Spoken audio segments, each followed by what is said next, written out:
Nee, überhaupt nicht. Also natürlich hat Martin Egel einen Sensationslauf im ersten runtergeballert. 150 athletes from 22 nations have come here to the Thuringian Forest in the center of Germany. We're in the village of Oberhof.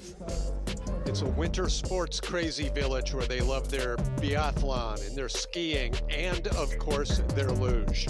Women's singles earlier today, run number 1, world champion Lisa Schulte sits in 3rd place. That's where she's finished in each of the first 2 races this year. Julia Tobitz, the 4-time overall World Cup champion, is in search of World Cup victory number 30 in her decorated career. She's in 2nd place, but for the 2nd week in a row, leading things off, heading into run number 2, is Austria's Madeleine Egler. Austria has been dominating in the early going this season, picking up where they left off last year. And Selina Egler, Madeleine's sister, earlier today won for the 2nd time this season in women's doubles. But the story here is women's singles. We get set for run number 2, and I get set to reintroduce my broadcast partner. Under these cloudy, foggy conditions, it's the sunny disposition of Elsa Desmond. Elsa, welcome back. Thank you for having me, Tim. So as we saw there, the weather still -2 degrees, still -2 on the ice with that 95% humidity. The track held up pretty well in that first run. We didn't see too much slowing, although there's definitely some visible frost on the track. It didn't seem to have too much effect on the times. Only 20 sleds in the second run compared to 30 in the first, so hopefully the track conditions won't be playing too big a factor there. You saw those track records flash up. Those are records that were set 3 years ago now by Bierreiter and Mag. As we get another look at this track, the lower start, 938 meters. Tomorrow for men's singles, they'll start a little higher up on the track, but then they'll be right back down here for the team relay. Tricky corners, Elsa, right from the start, and especially down at the bottom. Not the fastest track in the world. The women will be getting speeds of up to 110, maybe 112 at most. So not one of the fastest tracks, but definitely one of the more technical side. There's very quick, tight transitions here. You can see going into curve 4, this top section, not too fast, these big open corners as you're building speed coming through these top sections. Coming into curve 7, and this is where we get to the technical section. We have our curve 8, curve 9, curve 10. Any mistakes here will just compound, and it's so difficult to get it back. We might see problems here on the exit of 11, people hitting before 12 if they get those transitions wrong. And again, this is where it really catches up with them if they have problems. On the exit of that 13, we saw some people ping-ponging in the first run down that straight. We might see it again in the second, and then that big Kreisel into the finish. 29 started at the beginning of the day in run number 1. Notably absent, pulling out right before the race, was the USA's Emily Sweeney, ranked 3rd in the World Cup standings. Tweaked her neck during training. She'll miss out and rest and recover over the holiday. But of those 29, 20 have qualified for run number 2. And then another American, Emma Eriksson, will lead things off. Look out for Alina Bota and Kendia Aprayode. They're back in 15th and 14th position. That's a little surprising from a nation that does pretty well. And as you see, the top spots are dominated by Austria and Germany, with 1 American, 1 from Switzerland, and 1 from Italy in the top 10 after run number 1. Yeah, we have to go down to 7th in the ranking to get someone from another nation outside of Austria and Germany. So they're really dominating those top spots. The question is who will be ranked where, which spots within those top 6 will go to which people from the Austrian and German teams. Well, the story within the story is Austria's Madeleine Egler will look to make it 4 for 4 for the Egler sisters over the last 2 weeks. Meantime, her closest pursuer, Julia Tobitz, here on the track she trains on, is looking for career World Cup victory number 30. She leads all active athletes in singles, women's singles luge, with those 29 wins. We start things off with a young American. Be a good title for a David Bowie song. This young American is Emma Eriksson, 21 years old. She currently lives in Park City, Utah, where one of the 2 United States tracks is located, and where we will be again, not this season, but next season on the World Cup. For Emma, the big thing here was getting into this second run. So she's done that. She had some problems in her first run. It was a bit scary in places. So for her, she'll be looking to clean it up for the second run, put down a solid run, and then she can walk away happy that she made her 2 runs here as we go into Sigulda in the new year. Eriksson, a former top 12 finisher at the Junior World Championships. This is her first full year on the Senior World Cup Tour. And it is such a big transition for these athletes to go from the junior ranks into the seniors. It's a really big thing. Hitting there before 12, you saw she was high on the end of 11, late entrance into curve 13, but she manages that exit nicely. This is overall a better run than her first one, although there's still a few problems and things to clean up when we come back here in January. Big tap right before the finish curve. Siobhan Forgan looking on, the United States teammate who earlier today captured a podium position in women's doubles. Eriksson through her second run time of 42.881, which is about 0.03 of a second faster than her first heat time. Yeah, she had some more problems in her first run. This run overall was better. She did have some problems in that 11-12 transition, but she had a nice clean straight and a far better Kreisel than she had in the first run. This is just, you could see she was high at the end of 11, it pushed her across and she hit 12 early, but she managed it well, not getting pushed away by that wall. As Elsa mentioned, the goal for many of these athletes, including Emma, is to get into a second run. That was accomplished. Now her goal will be to move up a spot or 2 if she can. And she only trails Nina Zugler by about 0.04 of a second. But the Italian obviously has a lot more experience. Zugler, the daughter of a 6-time Olympic medalist and an Olympian in her own right, Nina finished 15th at her first Olympic Games in Beijing in 2022.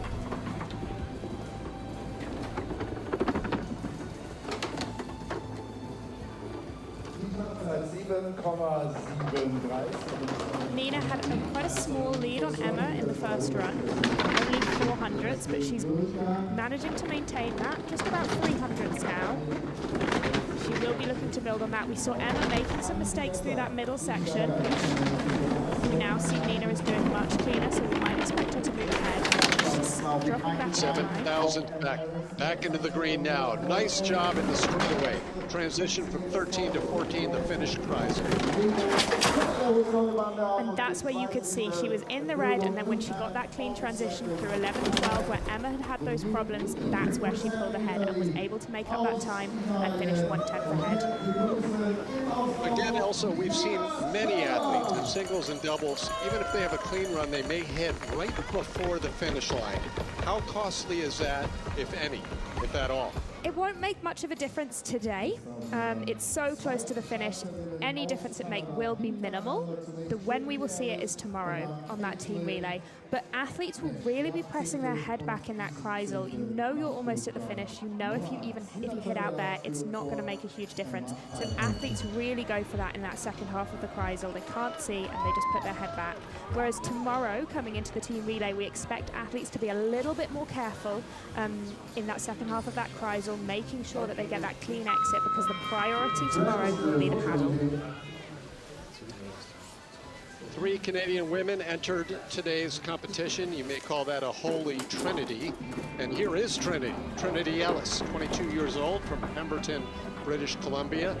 2 races last year here in Oberhof for Trinity. She finished 16th and 17th. She's sitting right at about that same position after run number 1 in 18th place. Finished 5th in yesterday's Nations Cup, so she had that good ice on that first run. She was the #1 starter in this race. She made use of that, getting this into the second run. She's putting down a nice run here so far, no major problems. A little bit of skidding there. Quarter of a second advantage at this point. Ooh, some corrections there. Will she give it all away, Elsa? I think she might just hang on here to this finish. There we go. But she did definitely lose some of that time that she built up. She had those problems along the straight, hitting the walls on both sides, and it would just have cost her. Ellis drops roughly a 1/10 of a second down there in the final curve, but still hangs on to protect her spot in 18th place. Could still move up a few spots depending on what happens with the next few sleds. In fact, her teammate getting ready at the top is only 2/100ths of a second up on her.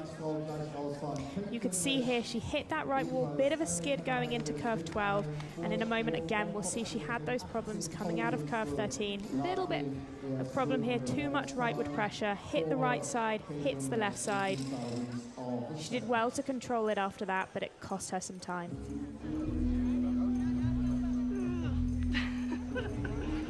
Happy New Year.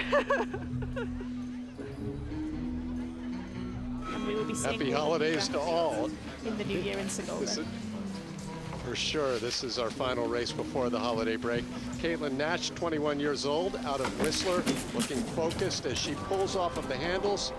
5 paddles and a pretty smooth settle. Elsa, I don't know if you had a chance to listen to Caitlin with her commentary. That was her debut effort in Lillehammer, and she did a great job. I did. She did a fantastic job. It's sometimes a little bit nerve-wracking your first time in the commentary, but it was so huge. Well done to her on that. She's putting down a nice run here so far. She had a really smooth start and clean settle. No major problems here. She is... Caitlin Nash has... Go ahead. She is building her lead here. This will lead over her teammate. She's a lot cleaner down here at the bottom than Ellis was, so she should hang on to her position. Caitlin Nash, 125.164. It's Canada, Italy, and USA. Top 4 in the very early going here in run number 2. Nash has been on the podium on her World Cup career. That was in doubles. I believe we're not seeing the Canadians at all the races this year. I don't think they're going to be coming onto the Asian circuit, but we'll see them back here in the new year on the European tracks before we head out to World Championships on their home track.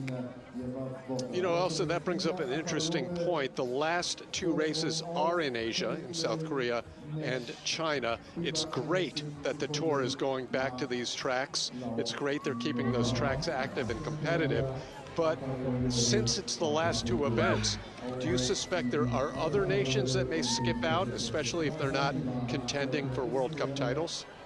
Absolutely, I do expect we'll see a slightly smaller field at those races. However, speaking to people, it does sound like there are still the majority of the nations going, which is really good. We want to see these Asian tracks being used. We saw Korea being used earlier this year for the Youth Olympics, and it's great to be going back to China for the first time since the Olympics there. And as Kendia Aprayode hits the ice, we should also add that the International Federation helps to pay for the expenses of a lot of the nations to make that long trip to Asia. Absolutely. A little bit high there on the end of curve 11, but looking like a really clean run. She is gaining time down the track. And a really clean exit there of curve 13, just pressing that head back, keeping that line smooth. To the finish in the lead. Kendia puts in a time of 42.397. That is decidedly better, 1400ths better than her first run. The theme with Elsa and I was discussing the disappointing showings of the 2 Latvian women, 16th and 15th place, respectively, after the first heat. Although I wouldn't be surprised if we see their times and results changing come the next race on their home track in Sigolden in the new year. No doubt about that. That's where a couple of Kendia's podiums took place, one late last year. And if you look at your list, if you have it in front of you there, Elsa, the next several sleds, including Kendia's teammate Alina coming up next, they're all separated by just about 4 or 500ths of a second. So there's some movement to be made. An incredibly close race here. As you said, there might be movement in these next few sleds as they're really small margins that we're looking at. 2-time World Cup winner, Alina Bota, formerly Alina Vitola. She was a surprise World Cup winner. Her first career victory was on a snowy day in St. Moritz, Switzerland, to complete the 2020 season. I believe that was the 2021 season. She started now this she's run just 9 thousandths over her teammate, but she is building on that lead so far. Well, she has the fastest start time. This was the world start champion last season at the international event held in Lake Placid. That was a fantastic event that we got to take part in. It's not something we often get to do. Really clean exit there. She's 1/10 ahead. She should maintain that as she goes into the finish of the green. And she does, but by just 4/1000ths of a second. So advantage Bota at the start, Apariota at the finish, and currently the two Latvians sit first and second, 6 sleds in.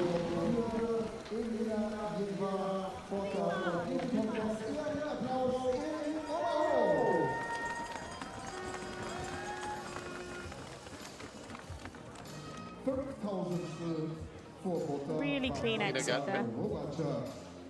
She got married over the summer. Her husband, Martins Bats, an Olympic medalist and race winner already this season in men's doubles.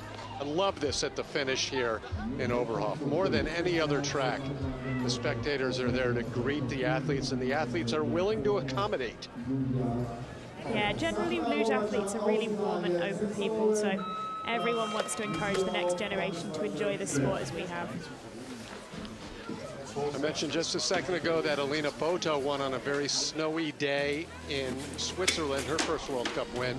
This woman's first and only World Cup victory was also a snowy day in Altenburg, Germany, many seasons ago. I want to say about 5 years ago now. Sandra Robacher, the 29-year-old, on course right now, 14th after run number 1. As we said, these athletes had such tight margins coming into this second run that really no one had a huge amount of advantage. She's already into the red here, just not managing to keep up with Bota. No major issues here, it's looking quite clean, but that time is just bleeding away from her.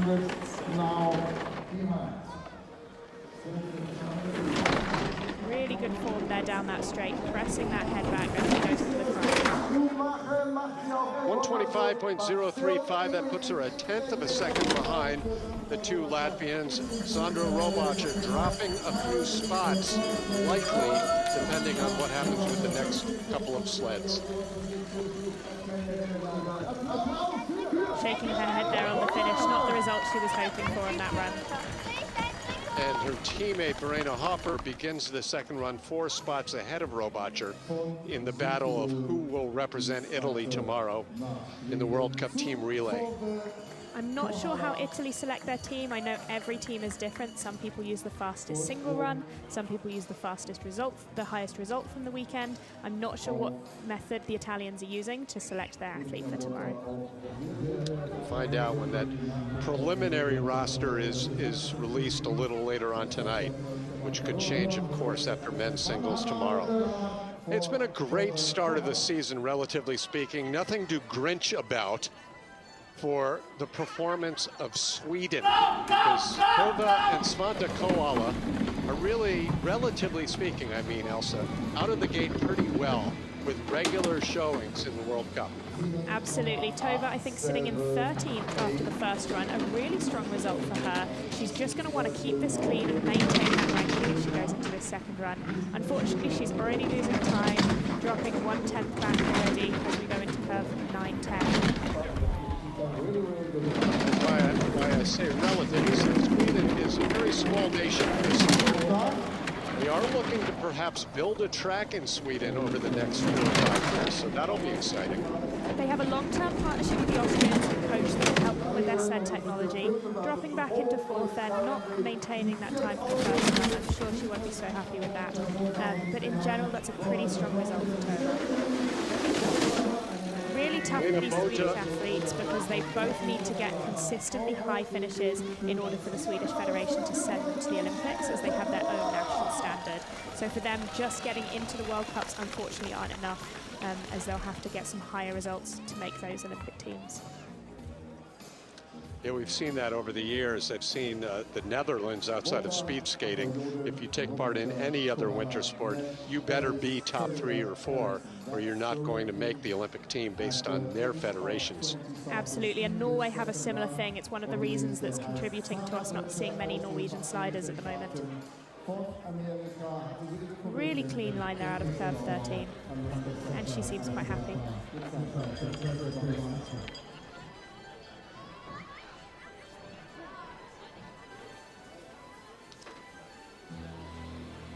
Summer Pritchard is the second of 3 from the United States in today's race. Pritchard, a 5-time World Cup winner around the circuit over the past 5 or 6 years. She's a 3-time Olympian. Now lives in Lake Placid, New York, where one of the 2 USA tracks is located, where the federation is based. And they have a fantastic start training facility out there. As I mentioned earlier, we were lucky enough to use it for a start competition in the early part of last season. So these athletes will be on that start round throughout the summer, really building that speed and power for the start. So she's in the green here, hitting the full curve 13, putting her feet down there. That's going to cost us some time, and I suspect we might see it turning red in this finish. 300s at the last split, falling into the red, losing about 1/10 of a second in the final few curves. So Latvia has done just what we expected they might do, Elsa. They're moving up some positions, making what do you call it, riding the elevator here in run number 2. Absolutely, not the cleanest of first, not the fastest of first runs for Latvia, but just staying in that first position right now. Some problems there, unfortunately, as we saw her hitting before curve 13, and that problem just carrying through onto the exit, having to tap her feet down, and then we saw it going red in the finish. This is where her problems really started. You can see she hits here before curve 13.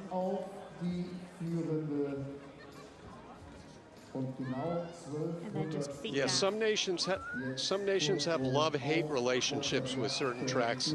I think it's safe to say that the USA, for the most part, has a hate-hate relationship with Oberhof. And holiday greetings from summer. Keep in mind, the Americans did make the podium earlier today in women's doubles. Now here's Dorothea Schwartz in her first year on the World Cup. Just 19 years old, she grew up in the city of Innsbruck. And speaking of love-hate relationships with tracks, I think it's safe to say that Austria has a rather hate-hate relationship with Smolder, but hopefully that will be changing for them as we go there in the new year. Isn't that the strangest thing, Elsa? A nation that now has taken control on basically every track in the world except one. Just hitting there on the right side of 13, manages okay. Yes, it's incredibly strange that Austria, who are so strong all over the world, have just really struggled on the track in Sledding. We've seen them have so many problems, particularly with their relay there. I'm not sure they may have only once or twice finished actually relays there. They have had so many problems there over the years. But luckily, a solid run here for the young Austrian as she's just gaining experience in this World Cup to take forward into her future seasons. Great showing for Dorothea Schwartz. She finished 9th in her first World Cup race in Lillehammer. Followed that up with a 15th on her home track last week in Innsbruck. But now she could crack the top 10 again. She's one spot away here.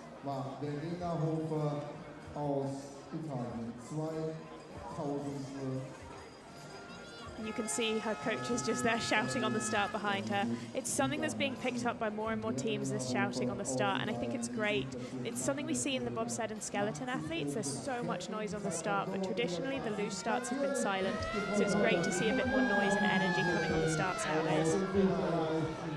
Given that, does it even matter at all to the athletes, or is it just for the general psyche of the atmosphere? I think it depends a little bit on the person. Some people like it quiet so they can focus. I quite like a bit of noise.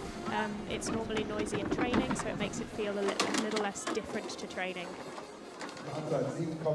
Verena Hofer held only a 0.02 of a second advantage over Schwartz after the first run, but she's opened that up, as you see, to a 1/10 of a second, thanks to the second fastest start so far. She's looking like she's putting together a nice run here. That really strong start, definitely building her some confidence into this second track. She's lost a little to the Austrian down here at the bottom, but maintaining a 1/10 of a second. If she's clean here, she'll hold her spot. Top 10 for Verena Hofer. Pretty solid result there for the Italian. Kept it clean throughout that run. That was enough to get her on top 10. She seems pretty happy with that result. It's her best of the season so far. Did have a very impressive 13th place result at the Olympic Games in Beijing.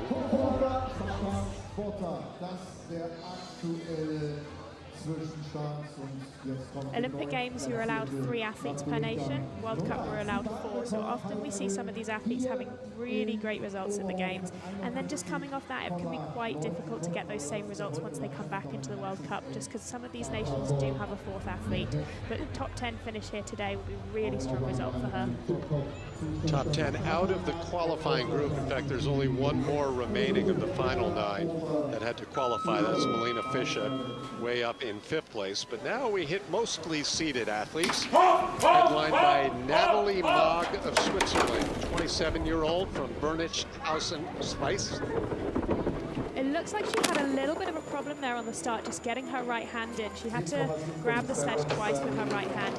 Only something really small, but when we're working with such small margins in this sport, that can make a difference with her settle. She lists as her favorite place to be in the world somewhere on the beach, which you don't see a lot of on the World Cup Tour. No, not many beaches. There is one close to Sigolda, although I'm not sure it's the warmest beach in the world.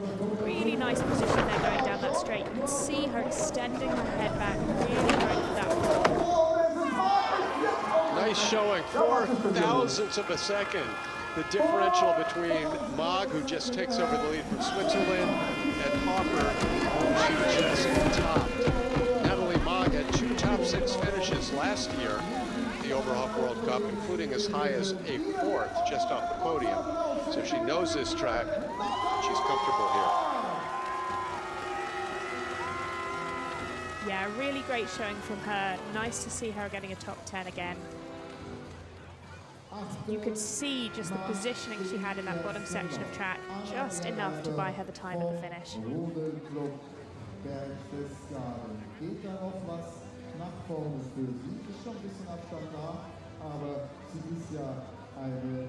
And I'm sure she will be excited to head back to St. Moritz next season, at the end of the season.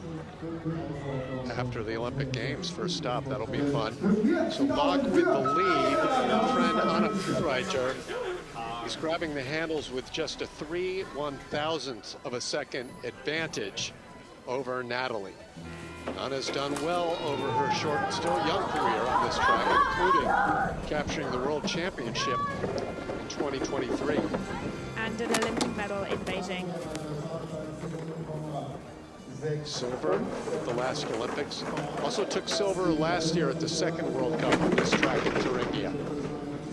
She's putting together a nice run here. She's building on that lead. She's now 12/100ths ahead of Maag. We saw Maag making up time in the bottom section. Anna is very much going to do that as well. She's maintaining it at 1:10. Anna really... Oh, nice job. Yeah, that was great. The straightaway into the finish prize. Tapping just before the finish, but plenty of an advantage she builds on her lead on Natalie Maag. This will be a top 8 for Bierreicher, who's still looking to make it onto the podium for the first time this season. She had a 5th last week in Eagles, Austria.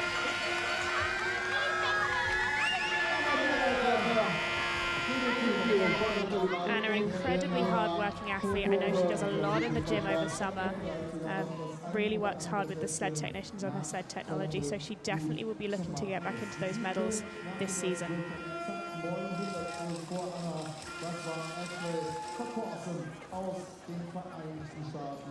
A really nice line there coming out of curve 13.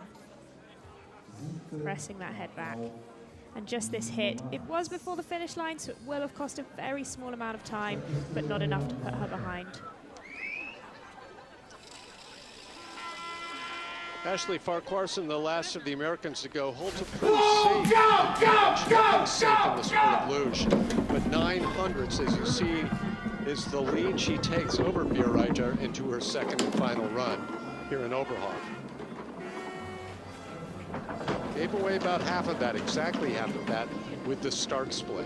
Ashley's not the fastest starter in the world. I know it's something she has been working very hard on. Still not managing to quite get up there with the fastest starters, but she does build a lot of speed down in the bottom section, and she has very good lines.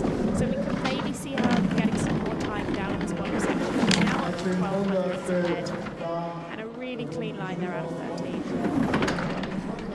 Building on her lead, Ashley Clark-Larsen has been on balance the strongest of the American women, over the most consistent, I should say, over the last couple of seasons, as she holds on to her spot into the top 7. I believe she was the highest finisher for an American in the Beijing Olympics in 2022. And now she had a real breakout season last year, so it's great to see her bringing that into this season and continuing to get some strong results. That's right. She was also the top placing American in the World Cup points last year. Obviously, when Emily Sweeney is on, Emily's as fast as anyone, but Ashley has been pretty steady.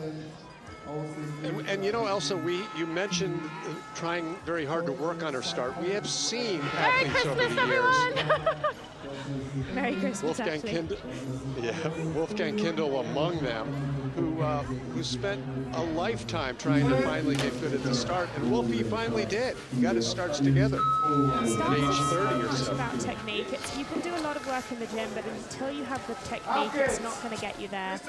So it's a combination of real huge amounts of gym work, technique, being on that ramp throughout the summer. It's one of the challenges for the smaller nations that we don't have access to start ramps, we can't work on that technique. US are very lucky they have this amazing start facility. Austria, another nation that also has this start facility. So for these athletes, they're going to want to get as much time on that start ramp as they can throughout the summers, so that when they're on the ice in the winter, they can produce those starts.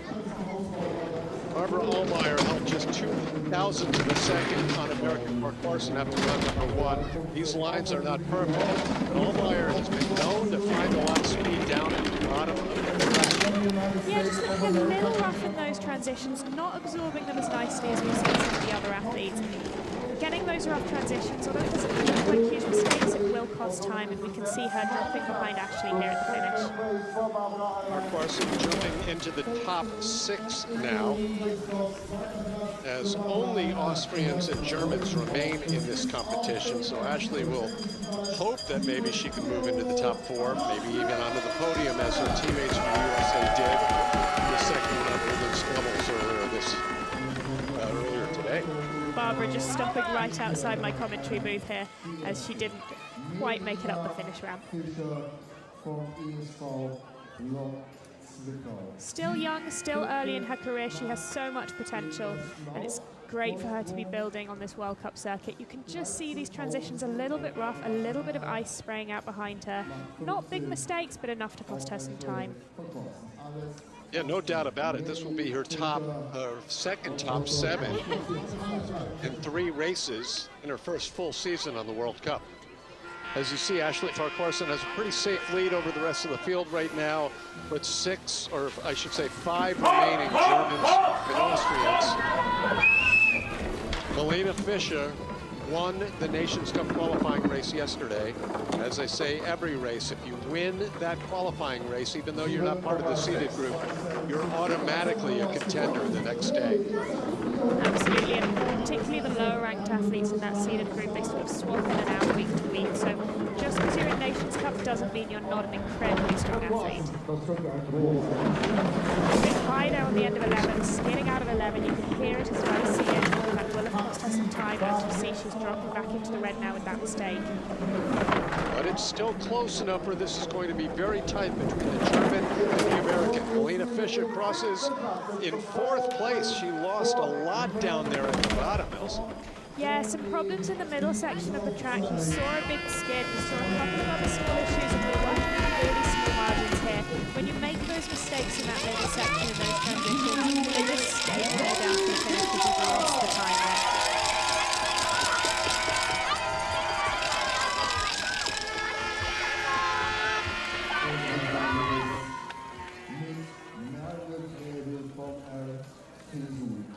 Still quite a young athlete, still one of the youngest in the German team, so she is still building, and you can just see there one of those mistakes, hitting a little bit early before 12. 20 years old, she'll hit her home track in Altenburg shortly after the holiday break. That will be fun to see how Melina performs there. But this is her third World Cup, Elsa. Just 3 times she's raced on the World Cup here in Oberhof, and she's been top 10 in all 3 of those races. So great to see. And speaking of Altenburg, a shout out to the UK FIL Continental Cup athletes who will be out there racing later this week. Terrific. Here's Mirla Frabel, who's won and only World Cup victory in her still young career, came right here in Oberhof, the first of the 2 races this past January. Currently sitting in the green ahead of Ashley. She's putting down a really solid run so far. But as we said, we see Ashley really building that speed in the bottom section, so she's going to have to keep up with that as we go down. Really nice clean exit there. Yeah, nice. 800s. This looks like she'll hold on to her spot in the top 5, top 4 rather, and she does by 700 of a second. Top 5 for her horses, top 4 at least for Mirla Frabel. The 3 best athletes in the world, most successful. We're getting ready at the top of the track. Great to see this crowd building from the first athlete on the first race up till now. More and more spectators arriving, and we absolutely love to see it. They love their luge in this area of Germany. So much legacy here, really fantastic to see. And she's the only one that grew up here in Oberhof of the current German athletes, because you have 2 from the Altenburg area and 1 from Bavaria, although 3 of them train out of Oberhof. Yeah, since Koningsee hasn't been active, it seems like Germany has really made a home out of this Oberhof track since it's been refurbished, and it's really great to see. We're looking forward to getting back to Koningsee, and I wonder if more of them will move back towards that side of the country once that track is open. No reason not to. It's a great track, the favorite of so many. And what's great about this German program is that they do have these 4 tracks. They spend time on all of them. All right, podium time here in Oberhof. Lisa Schulte captured the World Championship last year. The Austrian is still in search of her first ever World Cup victory on the senior circuit. Only a 1/10 of a second separate the top 3 after run number 1.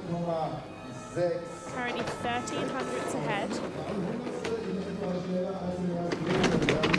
Just losing 100th there in this top section, but a lot of track still to come.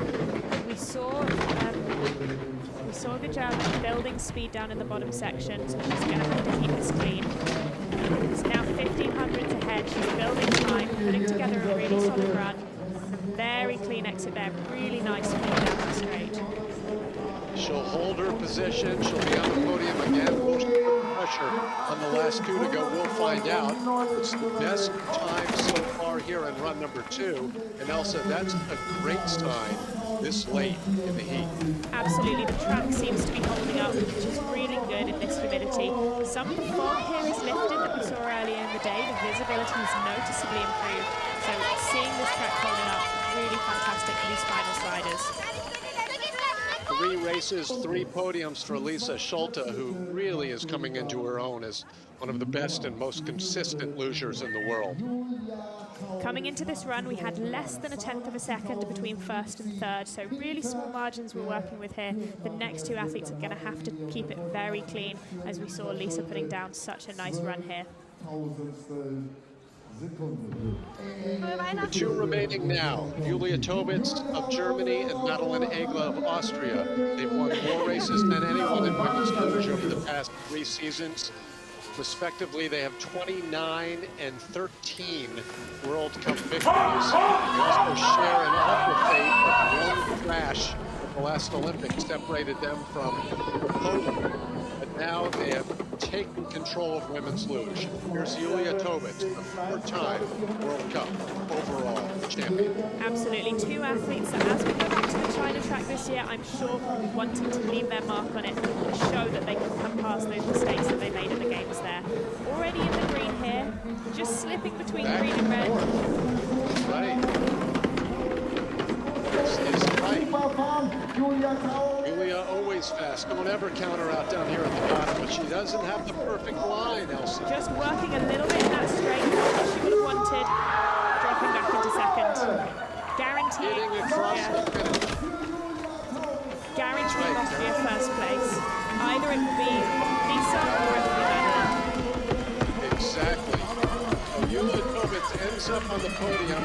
Another race, another podium for the German. And one thing is as sure as the sun coming up in the morning, I left Julia smiling for the luge and spectators at the bottom of a run, win, lose, or draw. Absolutely, she just loves this sport, and I mean that's why we're all here, that's why we all make the sacrifices and travel for the whole winter. And even when she doesn't get the results she necessarily was hoping for, it's great to see her smiling at the finish and inspiring those fans. As a result of being in the top 3 here, I believe Julia will hold on to her top spot in the World Cup rankings when we see them after the sled. But the matter at hand right now, as Elsa mentioned, a guaranteed gold medal for Austria. Lisa Schulte already with her best ever World Cup finish. Will she have her first World Cup victory, or will that go for the second week in a row to Madeline Egla? Madeline thought fast at the start, she's fast at the finish. Let's see what she can open up here. It is hers to lose really in this run. Start record there for Madeline. No That's surprise. making a statement.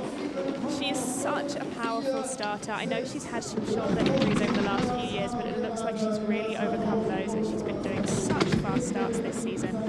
Just needs to keep it clean, hitting early there into curve 10, managing it well, a little high end of 11. Not the cleanest run. We saw some issues with her in the first run as well, though, so she can definitely maintain speed.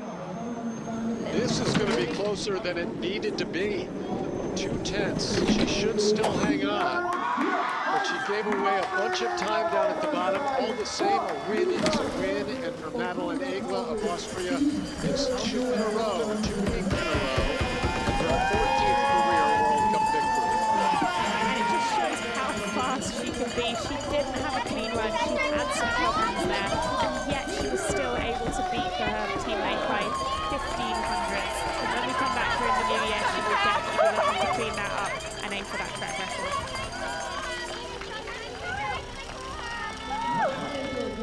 Amazing starter, as you said, Elsa. I recall the race last year in Lake Placid where she had an awful shoulder injury, basically was operating with one arm and still had a fast enough start to win the race.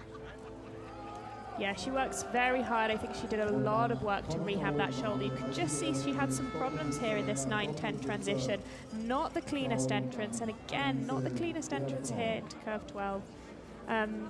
And she had to work quite hard down that straight, as we'll see now. But even so, such a fast time for her. She was fighting it, there's no question about that.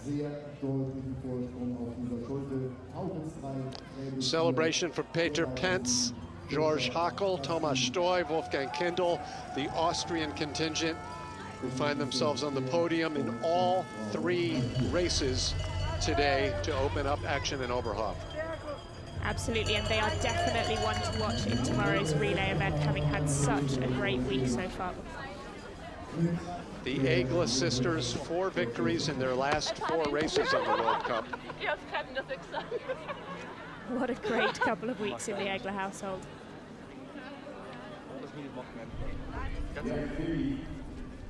The results show Austria and Germany holding the top 4 spots. Ashley Farquharson moves up into the top 5 for the USA to break that Austria-Germany top 8 stranglehold. Switzerland and Italy round out the top 10. And to look at all of the others, I believe Tobitz will hold on to a slim lead over Egla in the World Cup standings. Madeline finished 7th in the opening race. Meantime, Emily Sweeney of the United States missed out. She will drop out of the top 3 as Lisa Schulte of Austria makes it 3 for 3 onto the podium to open up this season. There we have it, a slight lead by Tobitz over Egla and Schulte. Frabel jumps up into 4th place. It's going to be tight. This is going to be close, Elsa, the rest of the way through. A lot of races, of course, still in Germany to come. Absolutely, only 3 races done, 6 races still to go for these World Cup rankings. We could see a lot of shuffling, but a great start to the season. Still ahead, we've got the awards presentation to these 3 podium winners, and then we will hear from them, as Patrick had said, for the interviews down at the finish area. But to set the stage, tomorrow we've got the men's singles competition coming your way first, and then the team relay. It will be the first of the year. And then, Elsa, you'll be back here in Oberhof next month to take part in the next mixed team event. I'm sure you're looking forward to that.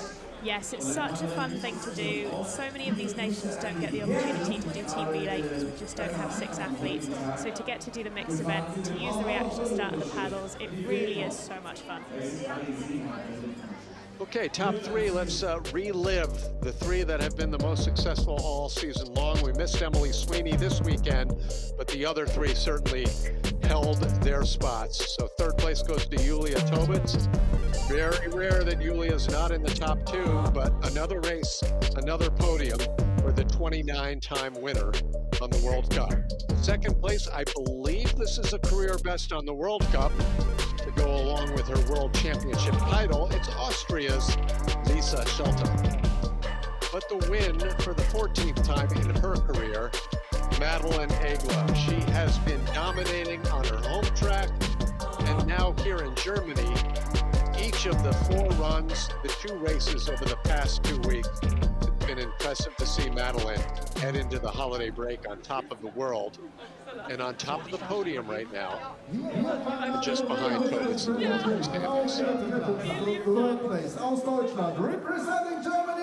They get their little snowman there.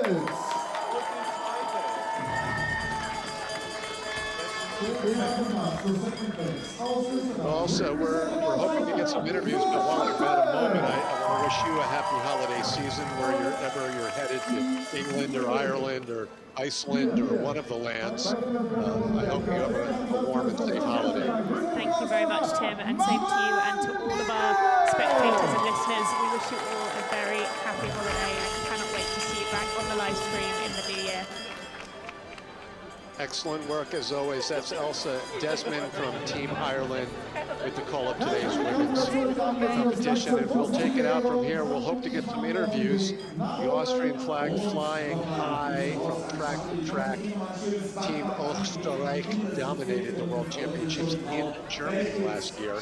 And keep in mind, after the Olympic Games in 2026, we'll head right back to Innsbruck for the traditional, on the 7 years, World Championships on that track outside of Innsbruck and Eagles, which they're constructing now to modernize. So again, we'll hope to get some interviews. Things are always different. Tomorrow we've got men's singles. 30 will start. We'll see if Austria can dominate there, or whether Max Langenhahn finally makes his way back to the top of the podium here on his home track. You got to figure Max is one of the favorites. And a little bit of trivia for you. We had a 55-year-old from Slovakia trying to qualify for the World Cup this week. He didn't make the field, but still was very impressive to see Stefan Tachmann take part yesterday. Julia, congratulations. World Cup number 3 this season. Home race for you. How challenging was it for you? Ja, also ich habe die Erlaubnis, Deutsch zu reden, also mache ich das jetzt. Es ist wunderschön, zu Hause zu rodeln, aber ich muss ganz ehrlich sagen, es schmerzt im Herzen, dass wir einen Doppelerfolg von Österreich haben. Ja, ich habe versucht, mein Bestes zu geben, aber die 2 Mädels haben es einfach super gemacht, sie waren grandios, von daher Hut ab. Aber morgen greifen wir nochmal an. Thank you very much. Credit Julia for working a little bit of English into that interview, and another great showing for the German. But the Austrians held the top 2 spots today in Oberhof. Congratulations on the podium again. How was the race for you today? Thank you. It was a great race. It was really a lot of fun to race today. I had a really bad training, so I'm really happy with my performance today. How was the track for you? How were the conditions? Great. I mean, it was not as fast as the last day because of the weather, but it was still great conditions. Thank you. Congratulations. Thank you. So that's Lisa Schulte with a 2nd place finish. and her mentor and much taller teammate, Madeline Egla, wins for the 14th time Madeline, on the World what a Cup. race for you. Again on the top. How do you feel? Well, I feel amazing, especially I kind of heard that I had a start record after 6. I heard it and I was like, yes, this is what I wanted. My run was not that great, but I guess I made it with my start and I'm really happy about that. It's not your home race, but the crowd was really cheering for you. How does it feel to come down here into the finish area? Yeah, it's amazing. I really love it when the fans just cheer for everyone because everyone has earned like that they finish. So it's really great to have fans here. Thank you. Can you believe that Madeline actually heard the track announcer while she was still making her way down on that winning run? Well, the exclamation point to this day of racing, Madeline just said it, the crowd cheering for her. This is a crowd that certainly roots for their hometown German heroes, but they love the sport of luge, and they made for a great atmosphere on this opening day of competition. We've still got one more to go in Oberhof tomorrow. It's men's singles as well as the team relay. Until then, our congratulations to the Austrian and German champions today and all of those who took part in the doubles and women's singles. So until tomorrow, for Elsa Desmond and our entire FIL television production crew, I'm Tim Singer saying so long. Thanks for joining us.